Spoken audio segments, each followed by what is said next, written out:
할렐루야.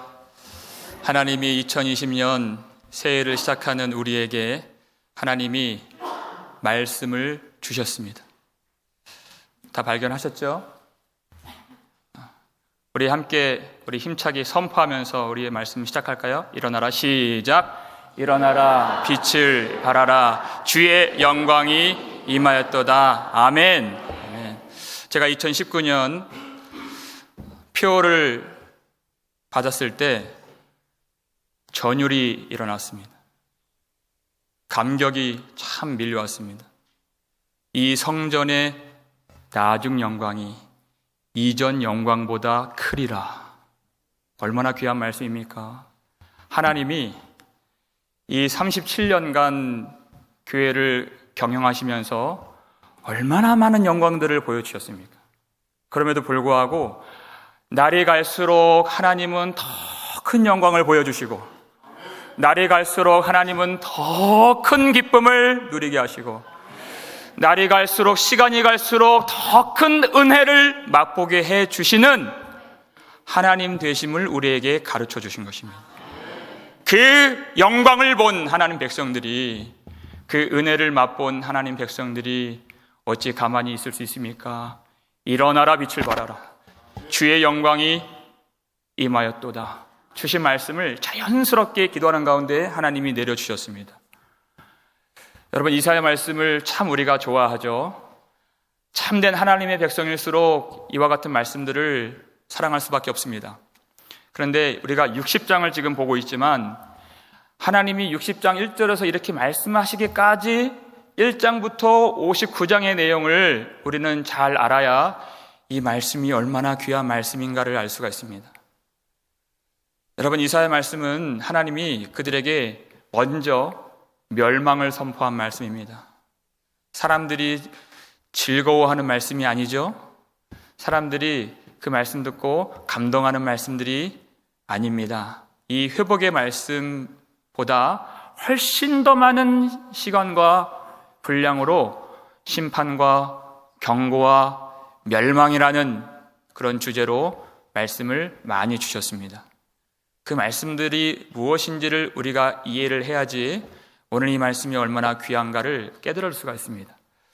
하나님은 처음부터 이사야를 부르시면서 이렇게 선포해 주셨어요. 1장 4절 우리 함께 읽겠습니다.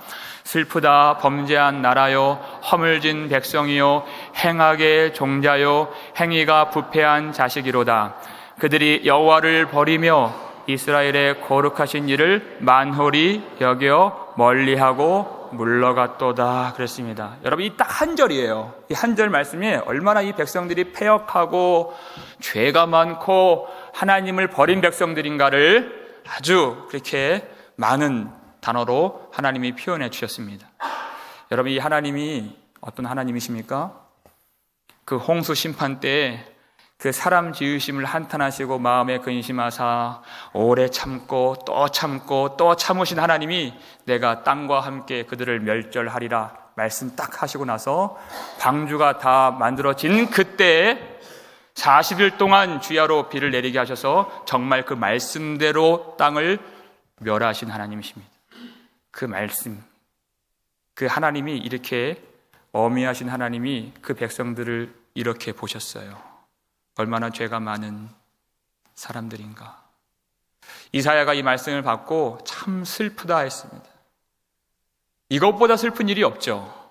하나님이 우리의 전부가 되시는데 그 백성들이 하나님을 떠났으니 이것보다 절망스럽고 비참한 상황은 발견할 수가 없는 것입니다. 제가 이 교회를 와서 참 영광스럽고 복된 것이 제가 항상 말씀을 드리지만 여러분을 보면서 제가 한국에 있을 때 미국을 잘 알지 못했을 때 미국에 사는 이민자들은 다 잘 사는 줄 알았어요. LA 아리랑 같은 거 보면 다들 2층 집 대저택에 살면서 마당에 야자수 심고 요트 타고 다니고 캠핑 다니고 다 그렇게 잘 사는 줄 알았는데 이렇게 사시는 줄 누가 알았겠습니까? 몸은 또 얼마나 아프신지 예수님이 각색병자들 다 불러 모아서 치료해 주신 것처럼 여기가 교회인지 병원인지 다 불러 모아주셔서 그럼에도 불구하고 날마다 고백하는 것이 주 없이 살 수 없네. 여호와는 나의 목자시니 내게 부족함이 없으리로다. 나의 소망은 오직 주께만 있사옵나이다. 주밖에 다른 이가 없다는 고백이죠. 그 고백을 맨날 듣고 찬양하며 예배하니 얼마나 영광스럽습니까? 주님이 전부이신지를 알고 주님을 아는 것이 말할 수 없이 기쁜 사람은 주님을 떠난 사람을 보면 말할 수 없이 슬픈 겁니다. 주님을 알면 알수록 이사야의 슬픔이 느껴질 수밖에 없는 그 백성들이 하나님을 버린, 그 하나님을 버렸다 했을 때 두 가지 근거를 크게 이사야가 제시합니다. 첫 번째, 예배에 있어서 하나님을 버린 것입니다. 이사야 1장 12절 말씀이죠. 함께 읽겠습니다. 너희가 내 앞에 보이러 오니 이것을 누가 너희에게 요구하였느냐? 내 마당만 밟을 뿐이니라. 그랬습니다. 누가 예배 드리라고 시켰느냐? 누가 이 예배를 기뻐하느냐? 하나님은 그 눈이 정결하심으로 그 마음의 뜻과 생각을 정확하게 감찰하시는 분이라 했습니다. 그 마음이 어떠한 마음인가? 정말 이 예배를 기뻐하고 즐거워하는 마음으로 왔는가? 그저 무거운 짐을 지듯 의무감으로 이 예배를 왔는가? 주님이 정확하게 하신다는 거예요. 왜 마당만 밟았다고 주님이 표현하셨습니까? 한쪽 발은 다른 데 걸쳐서 정말 자신에게 즐거움을 주고 유익을 주는 신은 다른 신이라 생각했던 이스라엘 백성들에게 이 말씀으로 경고하신 것입니다. 한쪽은 성전에, 마음의 한쪽 발은 세상에, 이방신에 걸쳐놓는 그들의 이 잘못된 예배, 예배는 드리지만 온전하지 않은 마음, 이 예배에 앉아있지만 주님을 사랑하지 않는 그 마음으로 예배 드릴 때 하나님은 참으로 괴로워하신다는 것이에요. 누가 너희에게 요구하였느냐? 나는 그런 예배를 원하지 않는다. 그 마음이 얼마나 아파하는 마음입니까? 그 예배가 무너졌을 때 첫 번째 그들이 멸망을 받은 근거가 그 예배 타락에 있습니다. 근데 그 두 번째, 예배 타락은 반드시 어떠한 일로 귀결됩니까? 그들의 삶의 타락으로 반드시 귀결되어 있어요. 이사야 1장 15절이죠. 함께 읽겠습니다. 너희가 손을 펼 때 내가 내 눈을 너희에게서 가리고 너희가 많이 기도할지라도 내가 듣지 아니하리니 이는 너희의 손에 피가 가득함이라 그랬습니다. 하나님이 분명합니다. 부인할 수 없는 증거. 점점 예배가 식어지고 하나님을 멀리하고 하나님을 무시하게 되면 여지없습니다. 사람을 무시하게 되어 있어요. 그 관계가 깨어지게 되어 있습니다. 그 손에 피를 묻혔다 하는 것은 그 사람을 억압하고 억누르고 학대하고 올가매고 짐을 지우고 못살게 구는 그것을 말하는 것입니다. 삶 속에서 하나님을 멀리한 사람들은 좋은 관계, 하나님이 말씀으로 주신 새 계명으로 주신 율법 속에도 넣어주신 내 이웃을 내 자신같이 몸같이 사랑하라 하신 말씀을 절대 이행할 수가 없습니다. 하나님을 떠났는데, 하나님 앞에 겸손하지 않는데 어떻게 사람 앞에 겸손할 수 있겠습니까? 하나님을 멀리하면 사람을 보는 눈이 달라져요. 하나님을 가까이 할 때는 존귀한 하나님의 형상으로 그 사람을 보지만 이제는 내 이용 가치로만 봅니다. 내게 필요가 있는가 없는가, 걸림돌이 되는가 아닌가, 제거를 해야 되는가 마는가, 그것으로만 사람을 보게 된다는 것이에요. 그래서 그 필요 가치로서 부리고 억누르고 학대하고, 그렇게 하고 일주일에 한 번 예배 드릴 때 그 예배를 하나님이 받으실까요? 아무리 기도해도 아무리 예배해도 그 예배 받지 않으신다는 거예요. 예배의 타락은 분명히 삶의 타락으로 귀결되도록 되어 있습니다. 그래서 하나님이 우리 몸도 우리가 아프면 징후가 나타나잖아요. 기침을 하고 열이 나면 감기다 하는 것처럼 우리 영혼도 마찬가지입니다. 누군가에 대한 불편한 마음이 들거나 미움이 들거나 저 몸 속에 들어가고 싶지 않다라는 마음이 드는 것이 바로 징후예요. 징후. 우리 영혼이 심각하게 병에 걸렸다고 하는 사인으로 주님이 주신 것입니다. 그래서 선교회 모임을 하거나 구역 모임을 할 때 참 중요한 것이에요. 요한 사도가 요한일서 1장 3절에서 가르쳐 줬잖아요. 우리의 사귐은 우리끼리 먹고 즐기고 모이는 것이 아니다, 그렇게 말해요. 우리의 사귐은 아버지와 그의 아들 예수 그리스도와 더불어 누림이라 그랬습니다. 우리끼리 사귀는 것이 아닙니다. 그 모임 가운데 두세 사람만 모여도 나도 그들 중에 있느니라 예수님 말씀하셨습니다. 주님이 거하시는 그 자리로 주님이 부르시는 것입니다. 회복을 위해서, 그 영혼을 소생시키기 위해서 그들을 초청해 주시는 그 부름이라는 것이에요. 그렇게 예배가 타락하고 삶이 무너진, 그래서 그들에게 멸망이 선포된 것입니다. 그들은 그들의 마음과 삶과 예배와 하나님께 대한 순종과 헌신, 그것을 새롭게 하지 못하고 변화받지 못하고 회개하지 못하고 그저 자기가 원하는 것들을 하나님께 달라 하고, 그렇지 않으면 우상을 섬기고 하나님 앞에 생떼를 부리고, 그러면서 예배를 드린다 하지만 하나님이 그 예배 기뻐하지 않으신다 그랬습니다. 그들은 하나님을 섬길 힘이 없었습니다. 왜냐하면 이미 자신들이 하나님이 되어버렸기 때문에 그렇습니다. 그런 자들에게 하나님이 이 아주 긴 말씀으로 심판과 멸망을 선포하셨는데, 그 심판에 대한, 멸망에 대한 이미지를 두 가지로 우리가 대표적으로 생각해 볼 수가 있습니다. 이사야 3장 26절 말씀입니다. 함께 읽겠습니다. 그 성문은 슬퍼하며 곡할 것이요 시온은 황폐하여 땅에 앉으리라 그랬습니다. 마치 시온성 예루살렘이 그 사람처럼 그려지고 있습니다. 대적들이 찾아와서 먼저는 아수르가 오죠. 그리고 바벨론에 의해서 그들이 무참하게 짓밟히고 그 성문이 뽑히고 성이 불타고 성벽이 무너지고 그 가옥들이 다 그렇게 무너져 내릴 때 그 예루살렘이 슬퍼하고 곡하며 그 고통의 땅에서 완전히 절망 가운데 주저앉아버린 그 시온의 모습, 그 스스로 일어날 힘이 없는 시온 땅 예루살렘의 비참한 모습을 먼저 이사야에게 보게 해주신 것입니다.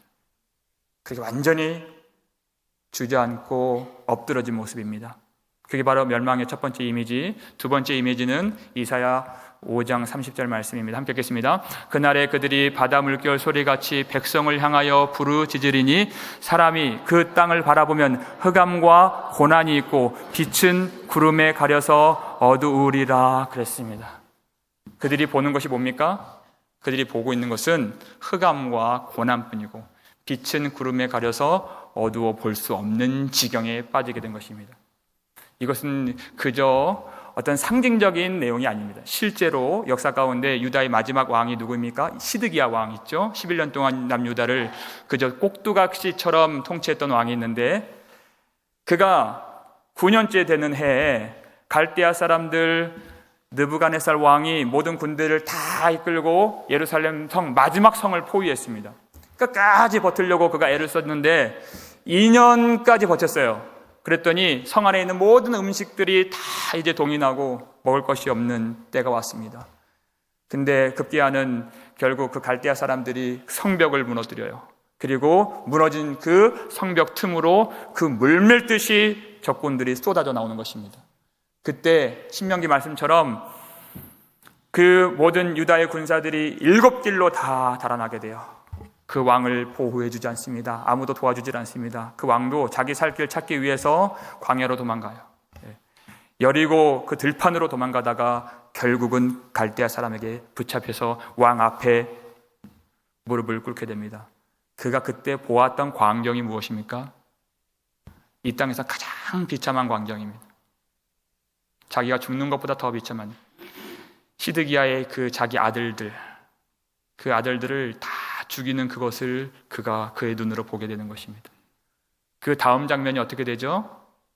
그리고 바벨론 왕이 시드기야의 눈을 뽑아버리죠. 그가 마지막으로 본 것이 그의 아들들이 비참하게 죽는 그 모습을 보고 자기 눈도 뽑혀서 착고에 채워져서 바벨론 땅으로 끌려가는 그 마지막 그림. 그게 바로 이스라엘의 왕은 백성들의 대표입니다. 이스라엘 백성들이 그 비참함을 겪게 될 것을 말하는 것입니다. 그 왕 안에 이스라엘 백성들의 그 눈물과 한탄과 고통과 고난이 있습니다. 어떤 상태입니까? 첫 번째, 완전히 그들이 절망 가운데 주저앉아 버린 상태. 스스로의 힘으로는 일어날 수 없는 상태. 그리고 그들이 보는 것은 오로지 흑암이요 고난이요 빛이 구름에 가려져 어두울 뿐인 아무것도 아무런 소망도 볼 수 없는 그 상태. 눈이 뽑혀버린 상태. 그게 바로 이스라엘 백성들이 받은 말씀입니다. 여러분, 이것이 복음인 줄 믿습니까? 제가 높아지면서 이런 말씀드립니다. 아니면 목사님이 정초부터 새해 첫날 첫 예배에 왜 그렇게 슬프고 어두운 이야기를 하시는가, 그렇게 생각하시는 분이 한 분도 없으리라 저는 믿습니다. 여러분, 이사야 60장까지 그 오는 과정이 무엇인지를 알아야 이것이 복음인 줄 알 수 있습니다. 하나님의 모든 율법과 시편의 말씀과 예언은 다 예수 그리스도를 나타내는 것입니다. 다시 말해서 복음이 아닌 말씀이 없다는 것입니다. 백성들에게 왜 일어나라, 빛을 발하라 그렇게 말씀하셨는가? 이스라엘 백성들은 일어날 수 없는 상태에 있었기 때문에 그렇습니다. 그들은 빛을 볼 수 없는 상태에 있었기 때문에 이 말씀을 주신 것입니다. 그저 사람들 마음을 흥분시키고 기분 좋으라고 이런 말씀 주신 것이 아닙니다. 그들은 실제로 일어날 수 없는 그런 고통 가운데, 절망 가운데. 여러분, 이 복음이 무엇입니까? 오로지 하나님께만 영광을 돌리는 복음입니다. 우리에게 영광이 없다는 이야기죠. 이 복음이 우리에게 가르쳐 주신 것이 무엇입니까?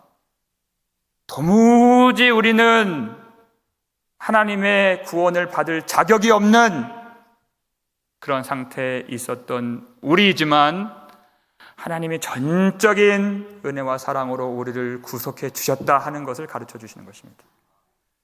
도무지 사랑을 받을 수 없는 그런 우리의 자격도 실력도 의도 없는 우리이지만 하나님이 무한하신 사랑과 긍휼로 우리를 품어주셔서 우리를 하나님의 자녀로 삼아주셨다 하는 그 얘기를 하는 것입니다.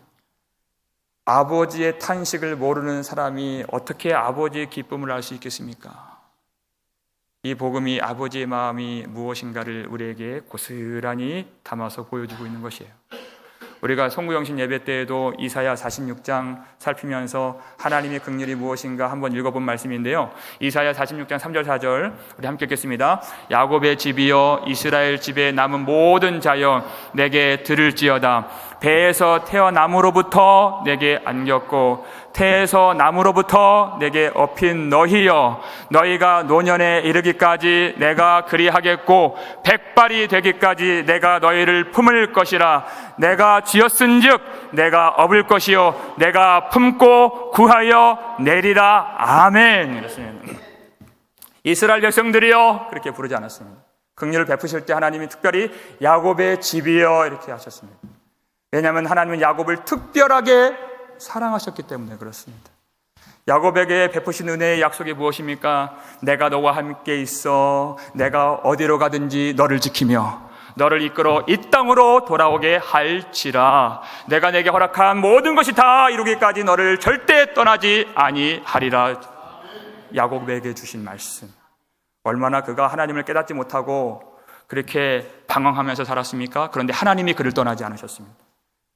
그래서 야곱을 정말 갓난아기처럼 그의 그 태에 품으시고 안으시고 그리고 아이처럼 업고 그를 인도해 주시는 그 야곱의 백성들을 하나님이 애굽에서 건지실 때 그 홍해를 가르시고 그 바닷길을 마른 땅이 되도록 하나님이 역사해 주시고 광야의 길을 만드셔서 그들을 지도해 주시고 요단강도 하나님이 건너게 해 주신 하나님이 어떻게 그 중간에 자기 자식 야곱을 버릴 수 있겠느냐. 절대 노인이 되기까지 백발에 이르기까지 절대 그들을 버리지 아니하리라 하셨습니다. 내가 지었은즉 내가 품고 내가 업고 그들을 구원해 내리라 하셨습니다. 하나님 약속이에요. 실제 야곱이 그와 같은 은혜를 경험한 적이 있죠. 야곱이 그의 딸 디나가 세상의 딸들을 구경하려 나갔습니다. 근데 참 비참한 일을 당한 것이 하몰의 아들 세겜에게 강간을 당하고 유린을 당하죠. 그거보다 더 슬픈 일이 앞으로는 전개되는데, 그 이야기를 듣고 나서 그의 아들들이, 그 세겜이 이제 그 디나를 갖기 위해서 우리 서로 통혼하자 제안했을 때 아들들이 냈던 계책, 그 거짓이 무엇입니까? 통혼하기 위해서는 할례를 받아야 된다. 하나님이 그 거룩한 약속의 표징인 할례를 가지고 그들을 복수하려고 거짓으로 꾀를 냈죠. 그래서 할례를 하게 만들었어요. 그 세겜의 성읍 남자들이 다 그렇게 고통하는 3일째 되는 날, 시므온과 레위가 칼을 차고 그 속에 들어가서 그들을 다 가차없이 학살을 하는 것입니다.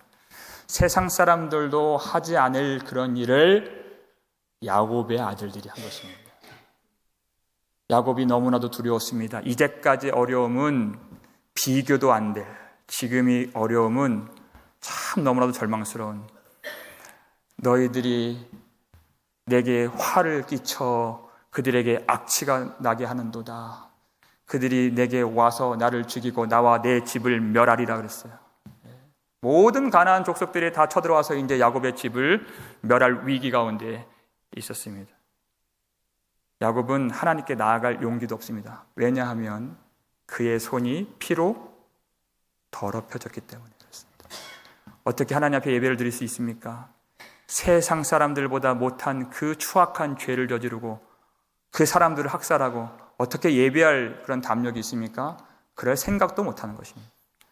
이제는 죽는 일만 남았습니다. 그때 하나님이 임하셨죠. 뭐라고 말씀하셨습니까? 그때 말씀이 일어나라, 베델로 올라가라. 정말 놀라운 말씀입니다. 야곱은 생각지도 못했던 말씀입니다. 하나님이 일어나라 하신 것은 하나님이 예배 드릴 수 있도록 허락을 해주신 것이에요. 어찌 야곱이 스스로 하나님을 피난처 삼을 수 있겠습니까? 그리 못하죠. 왜냐하면 그는 하나님께 범죄했기 때문에 그렇습니다. 그 약속의 표징인 할례를 복수의 도구로 사용하고 세상보다 못한 그 흉악한 죄로 말미암아서 그의 마음과 손이 완전히 더럽혀진, 그리고 절망의 그늘 가운데 눌려 있었던 그 야곱을 하나님이 일으켜 세우시면서 야곱아 일어나라, 베델로 올라가라. 그리고 그 베델, 하나님의 집이라고 하는, 하늘의 문이라고 네가 고백했던 그 베델로 올라가서 거기에서 단을 쌓으라 했던 것입니다. 하나님이 허락하신 예배인데 누가 비난할 수 있겠습니까? 하나님이 오라고 하시는 거예요. 하나님이 일어나라 하신 것은 하나님이 예배를 허락하시고 동시에 명령하신 것입니다. 야곱은 그 즉시 모든 죄를 버리고 우상을 버리고 옷을 갈아입고 베델로 올라갔습니다. 하나님이 야곱을 그렇게 사랑하셨어요. 오늘 이 말씀 이사야에 나오는 이 이스라엘 백성들의 현실을 보면 마치 또 떠오르는 인물이 있는데, 마가복음 5장에 나오는 그 12살 난 야이로의 딸이 생각납니다. 예수님과 야이로의 딸이 처음 대면했을 때 야이로의 딸의 상태가 어떠했습니까? 이미 죽어 있었습니다. 처음에는 죽은 상태가 아니었죠. 야이로가 회당장이 예수님 발 앞에 엎드려서 내 딸이 죽게 되었습니다. 그랬는데 그 마음을 아는지 모르시는지 중간에 가다가 한 여인을 만나서 시간이 지체되어 그 여인이 혈루증으로 앓는 여인. 성경에는 의미 없는 단어가 없죠. 계획적으로 의도적으로 성령께서 그 단어를 하나 넣어주셨는데 그 혈루증 앓는 그 여인에 대한 정보 딱 한 가지를 알려주셨어요. 그것이 무엇입니까? 바로 12해 동안 그 병으로 앓는 여인이다 그랬습니다. 아주 묘한 공통점이 있습니다. 12살 난 딸과 12년 동안 앓는 여인과 그리고 둘 다 여자라고 하는 이스라엘 백성들이, 그리고 여자가 이제 신랑을 만날 수 있는 나이가 바로 12살입니다. 이스라엘 시온은 바로 하나님의 아들 예수 그리스도의 신부가 되는 예루살렘이죠. 예루살렘의 상태가 얼마나 피를 흘리고 있으며 그리고 얼마나 죽은 자와 같은 영적인 상태인가를 예수님이 그 두 여인을 만난 그 사건으로 우리에게 가르쳐주고 있는 것입니다. 예수님이 그 딸에 대해서 죽은 것이 아니라 잔다 했을 때 통곡했던 사람들도 다 비웃었습니다. 그리고 그 방에 들어가셔서 그 아이의 손을 잡으시고 예수님이 달리다 굼, 내가 내게 이르노니 소녀야 일어나라 그랬습니다. 그랬더니 먼저 반응한 것이 뭐예요? 죽음의 권세, 그 소녀를 억누르고 그 소녀를 엎드러지게 한 그 죽음의 권세가 떠나간 것입니다. 그 소녀를 감싸고 있는 어둠의 권세가 떠나간 것입니다. 그 예수 그리스도의 말씀의 명령에는 하나님의 권세가 있었습니다. 그 소녀가 일어나서 걷고 음식도 먹을 정도로 회복이 되었습니다. 그 예수님이 말씀을 우리에게 주실 때 일어나라, 빛을 발하라, 이 말씀을 주실 때 이 말씀 안에 하나님의 권능이 있는 줄 믿으시길 바랍니다. 그 하나님이 우리를 초청하시는 것입니다. 예배를 드릴 수 있도록, 하나님을 섬길 수 있도록. 그전에는 일어날 힘이 없었죠. 그리고 빛을 볼 눈이 없었습니다. 시드기야처럼 눈이 뽑힌 시온성. 하지만 내 빛이 내게 이르렀고 주의 영광이 내 머리 위에 임하였습니다. 하나님이 임하셔서, 하나님이 우리와 함께 해주셔서, 하나님의 빛을 보여주셔서 우리를 세워주시는 그 은혜. 이 오늘의 설교를 종합해보면 요한복음 1장 14절을 말씀 우리가 생각해 볼 수 있습니다. 말씀이 육신이 되어 우리 가운데 거하심에 그랬어요. 태초부터 있는 생명의 말씀이신 예수님께서 오셔서 우리 가운데 거하신다는 것입니다. 그래서 우리가 그의 영광을 보니 아버지의 독생자의 영광이요 무엇이 충만합니까? 은혜와 진리가 충만하더라 그랬습니다. 우리가 받은 은혜가 바로 그것입니다. 하나님이 왜 야곱의 집에 은혜를 주시고 긍휼히 여겨주시고 그들에게 회복의 말씀을 선포해 주실 수 있었는가? 이사야의 말씀 속에 다 그 진리가 담겨 있습니다. 우리의 의는, 야곱의 손은 피로 더럽혀지고 우리의 의는 더러운 옷같이 다 더럽혀졌지만 하나님이 보내시는 독생자 아들 예수 그리스도가 십자가에서 죽으심으로 하나님이 그 아들을 나의 공의로 삼노라 하셨습니다. 우리의 더럽혀진 의가 아닌 그 아들을 의로 삼으셔서 그 아들의 자리에 우리를 앉히시고 아들의 나라로 품고 안고 업고 날라주셔서 우리로 그 은혜와 복을 누리게 해주신 하나님. 그 말씀이 에베소서 5장 14절입니다. 함께 읽겠습니다. 그러므로 이르시기를 잠자는 자여 깨어서 죽은 자들 가운데서 일어나라. 그리스도께서 너에게 비추이시리라 하셨느니라. 아멘. 그렇습니다. 예수님이 비추시지 않으면 일어날 자가 없는 것입니다. 죽은 자들은 스스로 깨어날 수 없죠. 일어날 수 없습니다.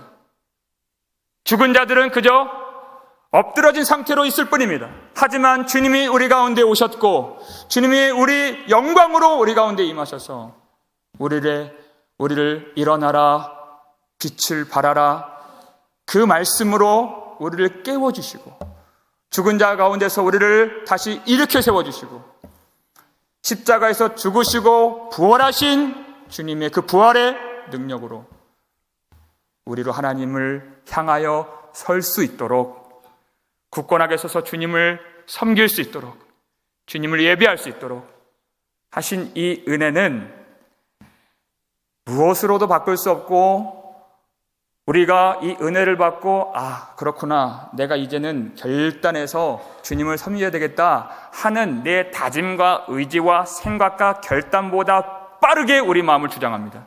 그래서 빛을 발하라는 것입니다. 사도행전 3장 보면은 나면서부터 걷지 못했던 자, 그래서 성전에서 구걸하던 자 이야기 여러분 너무나 잘 아시죠? 베드로와 요한이 그에게 나사렛 예수 그리스도의 이름으로 일어나 걸으라 그랬습니다. 그랬더니 그가 다짐하고 생각하고 머뭇머뭇거리는 것이 아니라 그 말씀이 선포되었을 때 말씀으로 그가 힘을 얻고 그랬습니다. 발과 발목에 힘을 얻고 그랬어요. 뛰어 서서 일어나 그랬습니다. 요한과 베드로와 함께 어디로 들어갔습니까? 성전으로 들어가면서 그랬습니다. 한 번도 성전으로 들어가 본 적이 없습니다. 그 앞에 그저 동전 몇 푼 구걸할 줄만 알지 성전 안에서 주님을 예배하고 찬송하고 기도하지 못했던 그 거린이 성전으로 들어가면서 걷기도 하고 뛰기도 하며 하나님을 찬송하니 그것이 나의 다짐과 의지로 그렇게 해야 되겠다, 그것이 마땅하다가 아니에요. 빛과 같이 말씀이 들어왔어요. 그랬더니 그 모든 결단과 생각보다 더 빠르게 그 말씀으로 그 마음을 완전히, 그 어두운 마음들이 다 사라지고 그 빛으로 주장해 주신 성령께서 그를 세워주시고, 몸만 세워주신 것이 아니라 마음을 세워주셔서 주님을 찬송하고 예배하는데 더 놀라운 것은 사람들이 모인 모든 사람들이 그가 걷는 것을 보았고 찬송한 것을 보아서 놀라고 놀랐더라는 것입니다. 빛은 드러나게 되는 것입니다. 빛이 비치면 어둠이 물러가는 것입니다. 우리의 생각을 떠나서 하나님이 우리에게 그 은혜 가운데 우리를 야곱의 집을 불러주신 것처럼 구원해 주시고 우리를 건져주시고 생명을 주실 때에는 그 빛이 우리 마음 가운데 비쳐서 어둠과 죽음과 사망의 권세가 이미 떠나간 것입니다.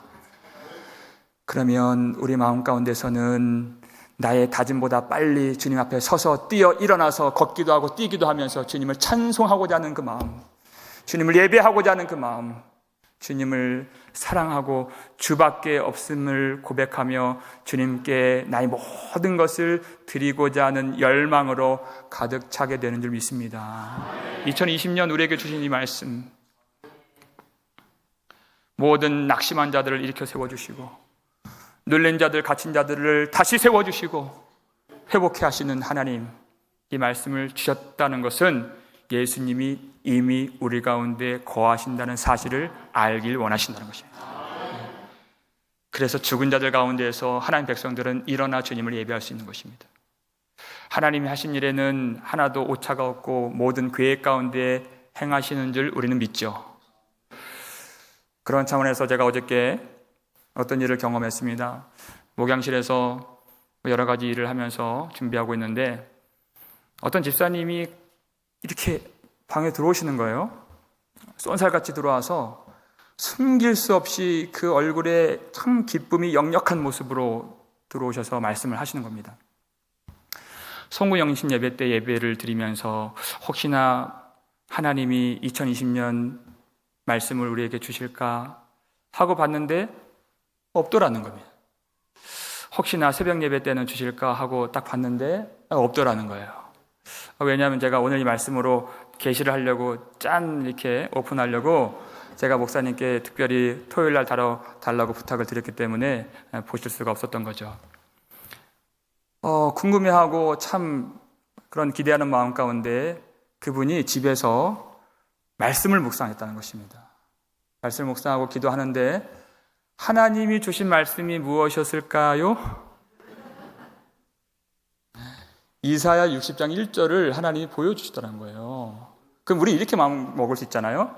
하나님이 이 말씀을 우리 한 해 표로 주시면 좋겠다. 하나님 그러면 좋겠습니다라고 기도할 수 있잖아요. 근데 그 집사님의 고백이 뭐냐면 하나님이 이 말씀으로 하게 하셨다고 확신을 주셨다는 거예요.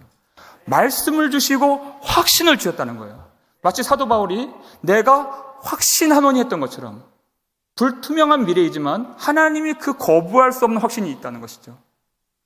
그 확신을 가지고 어제 교회 일이 있어서 딱 교회 문을 본당을 딱 였는데 이 현수막이 딱 걸려 있는 겁니다. 그래서 너무 놀라서 뭐 목사님 바쁘실 텐데 이런 생각도 없어요. 그냥 문을 박차고 들어와서 말씀하시는 거예요. 그걸 이러해서 했는데 말씀을 받았노라고. 마치 엘리사벳이 자기는 요한이라고 정했는데 그것을 맞춰보기 위해서 그 사가랴가 말도 못하는 가운데에서 서판을 가져와라 했을 때 요한이라고 썼던 것처럼 하나님이 그러한 식으로 우리를 위로해 주시고, 하나님이 전혀 오차 없이 한치의 실수 없이 그 일을 준행하시는 것을 이렇게도 가르쳐 주시는구나. 정말 그 집사님이 그 말씀을 다 마치시고 가면서도 너무나도 큰 하나님의 돌봄과 그 사랑과 그 위로를 제가 경험할 수 있었습니다. 여러분, 하나님의 말씀이 성경 구절이 몇 개인지 아세요? 네? 성경 66권 1187장에 31,173절이 있습니다. 그것을 하나님이 확신 가운데 주셨다는 것이에요. 이와 같이 하나님이 사람의 계획으로 우리가 경영하고 사역을 하는 것이 아니라, 가정을 꾸리고 이끄는 것이 아니라 하나님의 계획하심으로 경영하시고, 우리의 일이 실패가 나타나고 쓰러짐이 나타나고 주저앉고 낭망하는 일이 벌어져도 하나님이 반드시 그들을 일으켜 세워주시고 하나님의 빛을 보여주시고 하나님의 뜻을 행하게 하신다는 것을 믿으시길 바랍니다. 우리에게 그 믿음을 주시기 위하여서 하나님의 영광을 본 자 그저 앉아있을 수가 없습니다. 뛰어나와서 증거하고 내가 보았노라, 내가 알았노라 증거할 수밖에 없습니다. 그렇게 하나님이 우리 인생 가운데 임하여 주셔서 영광을 우리 위에 두셔서 우리를 주의 이름 삼아 주셔서 부르신 그 부름의 영광을 깨닫고 그 빛이 비출 때 세상 그 빛이 하나도 빛으로 보이지 아니할 만큼 밝은 구원의 영광, 예수의 영광 아래에서 더욱 2020년 주님을 예배하고 주님을 찬양하고 주의 빛을 드러내므로 무백성들을 참 빛 되시는 예수님께 돌아오게 하는 교회가 되기를 주의 이름으로 축원합니다.